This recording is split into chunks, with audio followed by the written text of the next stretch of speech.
Damaging flooding in the Northeast where the rain has finally stopped. But as you can see, as we take you out live to northern New Jersey, the misery is not over yet. A whole lot of flooding out there in the city of Wayne. And all of this same scenario could play out across the country in the for the next couple of days. CBS's Whit Johnson is in hardest hit West Warwick, Rhode Island with the latest. Good morning, Whit.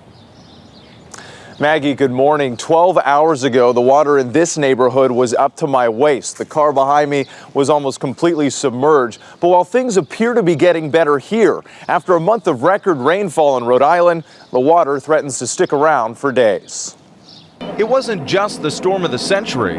Rhode Island officials call it the worst flooding in 200 years. 3 days of record-breaking rain devastated entire neighborhoods and forced hundreds of residents from their homes. What were you doing? What was that like? Agonizing. Agonizing?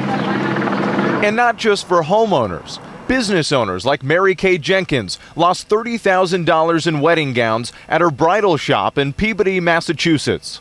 People don't realize that, you work so hard to get where you are and then it's just gone just like that. But I won't give up.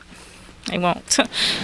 As the Pawtuxet River crested at nearly 21 feet Wednesday, 12 feet above flood stage, the nearby Warwick Mall was overtaken by river water, shutting down more than 70 businesses, submerging cars, and making speedboat the only way to get around. You see it in movies, you see it on the news, you never think yourself, you never think your parents' house or your house, and I'm really shocked when I see it. While floodwaters inundated highways and washed out bridges, even shutting down a stretch of Interstate 95 in Rhode Island, National Guard troops stacked sandbags and monitored local dams to keep the situation from worsening. Overwhelmed sewage treatment plants prompted officials to ask residents to stop flushing toilets. The biggest concern now, what to do with all the water. After days of rain forced them out, many residents are wondering when they can get back in. It's unlivable. We can't get in and out of the house, so it's a bit of a problem.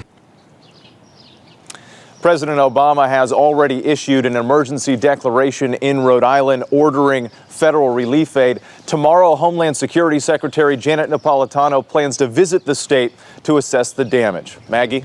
What a picture. Whit Johnson in West Warwick, Rhode Island. Thank you, Whit. A lot happens early on The Early Show, weekday mornings on CBS.